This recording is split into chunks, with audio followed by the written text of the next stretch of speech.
있습니다. 어젯밤 남경필 경기도지사가 이 한 줄의 글을 SNS에 남기면서 밤새 이게 무슨 소리냐, 내년에 지방선거 출마 안 하겠다는 거냐, 뭐 아주 시끄러운 일이 벌어졌었는데 오늘 알고 보니까 이른바 공약을 미리 얘기한 거였습니다. 직접 한번 말씀을 들어보시죠. 남경필 경기지사 전화로 연결돼 있습니다. 안녕하십니까? 네, 안녕하십니까?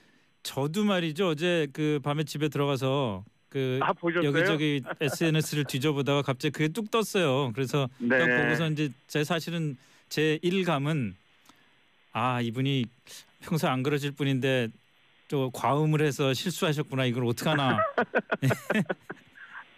근데 그건 분명히 아니죠. 네, 오랫동안 고민했던 건데요. 네. 경기도가 지금 인구가 1,300만이 넘었고요. 서울을 넘어섰죠. 네, 예. 넘어섰죠. 그리고 오늘 일자리 통계 발표됐는데요. 네. 전국에서 만들어진 일자리가 지금 한 25만 개가 조금 넘는데 네. 그중에 23만 9천 개를 경기도가 만들었어요. 23만 9천 개를요? 네, 그러니까 어이구. 90%가 넘습니다. 그러네요. 그래서 이제는 이런 상황 속에서 수도권 규제를 계속 강화하고 또 나누고 이럴 게 문제가 아니고 예. 이제는 서울과 경기도를 하나로 묶어서 네. 아예 이름도 서울 광역 서울 도로 네. 이름도 바꾸고 생활권도 하나로 묶고 그리고 수도권 규제를 확 풀고 해서 이 외국의 동경권, 상해권 이런 데하고 경쟁을 해서 네. 거기서 나오는 성장의 이익을 지방과 공유하겠다. 그러기 위해서 경기도라는 기득권부터 경기도지사가 포기하겠다. 이런 네. 말씀을 드린 겁니다. 자, 근데 이제 몇 가지 궁금점이 있는데요. 첫 번째는 그 서울과 경기도를 합치는 것과 그 수도권 그 규제를 푸는 것과는 별개의 문제지 않습니까? 그렇죠. 근데 이제 일단 두 가지 측면입니다. 하나는 국가 경쟁력이 높아져야 되는 게 하나 있고요. 예. 또 하나는 국민들의 생활이 편해져야 됩니다. 네. 행복해야죠. 네. 이 두 가지를 다 높이기 위해서 하나의 국가 경쟁력을 높이기 위해서는 지금 전 세계의 대도시들이 점점 커지면서 나라 간의 경쟁이 아니라 대도시 간의 경쟁을 하고 있거든요. 예. 북경이나 동경 같은 경우에 우리의 막 10배 이렇게 됩니다. 네. 그렇다면 서울의 경쟁력도 떨어지고 그렇다면 경쟁력 있는 서울과 경기도를 하나로 묶어서 대한민국 성장의 동력으로 삼자는 게 하나고요. 예. 두 번째 교통 문제, 그다음에 상하수도 문제, 주택 문제 이런 게 지금 서울 경기도로 나눠서 불편한 게 굉장히 많습니다. 예. 이 행정구역 개편, 행정구역 나누는 거는 정치인들한테는 이익이 있을지 모르지만 저는 서울 경기 합쳐서 도지사도 한 명만 뽑고 네. 이러면서 주민들에게 실제로 도움이 되는 그런 방향으로 가자. 이 두 가지 방향을 말씀드린 겁니다. 그러니까 그런 여러 가지 행정 서비스를 서울과 경기도가 통합돼서 운영함으로 해서 볼 수 있는 효율이 또 시민들에게 돌아가는 이득이 더 많다는 말씀이시네요. 그렇습니다. 서울과 지금 경기도가 이게 경계가 있으면서 오는 피해도 만만치가 않은데 이게 일제시대부터 내려온 그 행정구역들이 지금 그대로 남아있는데 그렇죠. 이걸 발상의 전환을 해서 깰 생각을 못하고 있습니다. 예. 근데 그 서울 사람은 서울 사람대로 싫어할 게 있을 것 같고 경기도 사람은 경기도 사람대로 싫어할 게 있을 것 같고요. 저는 뭐 싫어할 일이 없다고 생각하는 게요. 예. 서울과 경기도가 사실 경기라는 이름이 또 서울입니다. 예, 그렇죠. 그래서 이게 과거부터 하나의 역사적인 문화적인 생활권이었기 때문에 네. 이 두 개를 합해서 경제적으로 성장하고 주민들의 생활도 높이자는 게 저는 뭐 싫어하실 일이 별로 없을 거라고 판단합니다. 근데 당장 뭐 계속 그 경쟁을 하면서 말씀을 주고받는 분입니다만 이재명 성남시장은 그야말로 황당한 주장이다 이렇게 아주 강하게 비판을 하고 나섰더라고요. 지금 자치분권 강화나 소위 그 세계화와 지방화를 합친 세방화 이 흐름에 역행하는 주장이다 이렇게 얘기를 하더라고요. 죄송합니다만 너무 우물 속의 개구리 같은 평가세요. 네. 지금 세계의 변화가 어떻게 됐는지를 한번 눈을 돌려서 외국을 봐야 합니다. 선진국들이 대도시의 경쟁력을 높이기 위해서 어떤 노력들을 하고 있는지에 대해서 좀 공부를 하시고 이런 말씀을 하셨으면 좋겠고요. 네. 이런 과정에서 사실은 분권이 강화될 수 있는 게 네. 이 광역은 서울과 경기도를 합해서 하나로 만들지만 네. 그 안에 있는 기초단체들은 유지를 하면서 거기다가 지금 서울이나 경기도가 갖고 있는 광역의 권한을 분권으로 내려주는 것, 네. 권한을 분산시키는 것, 이 두 가지를 한꺼번에 같이 해야죠. 그러므로 해서 그 분권화 지방자치는 또 활성화하게 한다 이 말씀이네요. 그렇죠. 국가 경쟁력을 예. 높이고 국민들 생활을 더 행복하게 하고 그러면서 분권도 이루는, 이것은 제대로 좀 공부를 하시면 반대할 예. 이유가 없는 정책입니다. 이제 현실적인 문제로 돌아와서 그 오늘 국회의원회관에서 발표를 하셨잖아요. 네. 거기 뭐 그 야당이나 또는 자유한국당이나 또는 더불어민주당 의원들도 나와 계셨던 걸로 알고 있는데 네. 그분들 반응은 어떻습니까? 오신 분들은 공교롭게도 다 공감을 하시고요. 야당에서 오신 분, 야당이 아니죠. 지금 여당이죠. 네. 더불어민주당에서도 오셨고 자유한국당, 국민의당 다 오셨고요.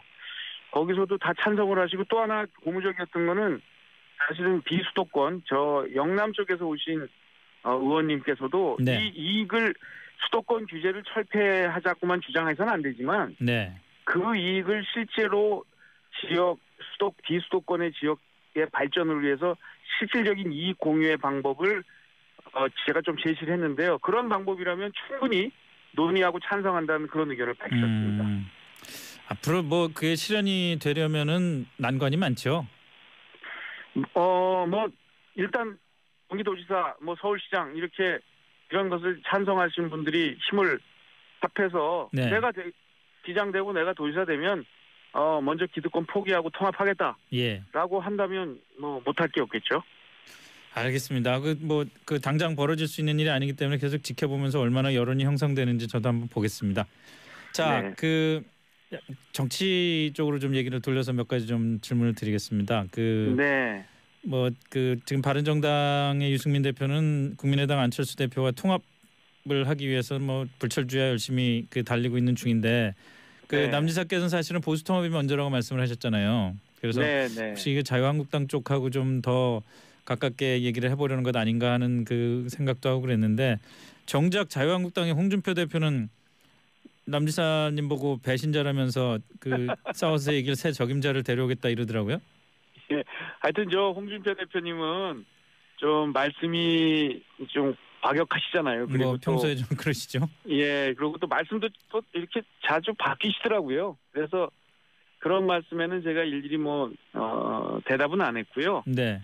중요한 것은 어떻게 중도 세력과 보수 세력을 함께 묶어서 개혁 보수 세력을 만들어 나가느냐가 굉장히 중요하거든요. 예. 거기에 어떤 분들은 국민의당과의 통합이 먼저다라고 주장하는 분도 있고 저처럼 보수 통합하고 나서 중도로 외연을 넓히자는 분도 있는데요. 네. 그 방법론의 차이에서는 있을 수 있다고 보고 유승민 대표께서 한 12월 중순 20일 요 무렵까지 한번 열심히 노력을 해보신다고 하니까 지금 지켜보고 있는 중입니다.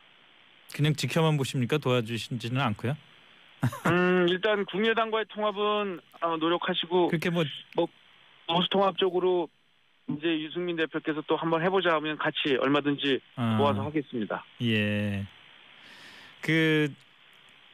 현실적으로 내년 지방선거에 경기지사로 다시 출마를 하신다면은 네. 현실적으로 그냥 바른정당만의 후보로 나가는 거하고 네. 바른정당과 국민의당이 선거 연대 차원까지 해서 단일 후보로 나가는 거하고 네. 아니면은 자유한국당 후보로 나가는 것하고 지금 시점에서 볼 때 어느 게 더 유리하다고 보세요?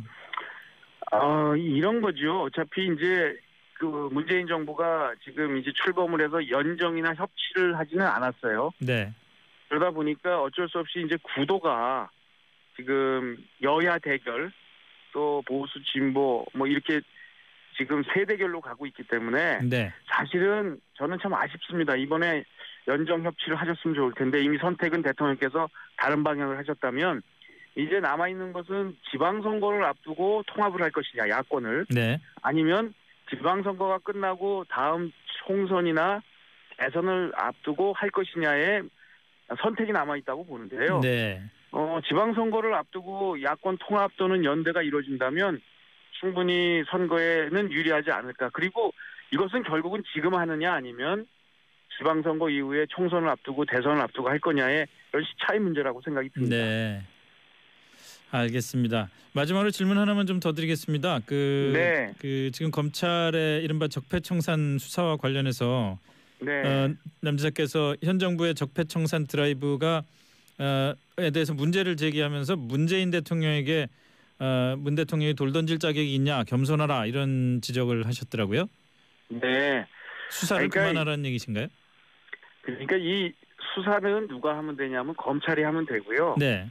이거를 정치권에 나서 가지고 방향을 정해서 누구를 구속을 시켜라, 누구를 뭐 무상급식을 먹이게 해라라고 특히 여권에 있는 주요한 인사들이 말을 하고 예. 거기에 따라서 수사를 짜나가는 형식으로 가서는 안 된다는 얘기고요. 네. 또 하나는 안보나 이런 역할들을 중요하게 했던 분들을 죄가 있긴 하지만 어떻게 보면 상대적으로 작은 죄를 가지고 큰 죄를 물으려고 한다면 네. 이것은 자칫하다가는 정치 보복이 될 수가 있고 이것이 결국은 우리 안보를 약화시키는 방향이 될 수 있다. 네. 이런 차원에서 말씀을 드린 겁니다. 그리고 네. 과거에 노무현 대통령이 지금 또 검찰이 이렇게 하고 있는 논두렁 시계 이런 네네. 그 수사 때문에 희생을 당했잖아요. 네.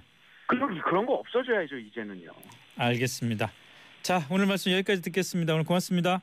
네, 감사합니다. 네, 지금까지 남경필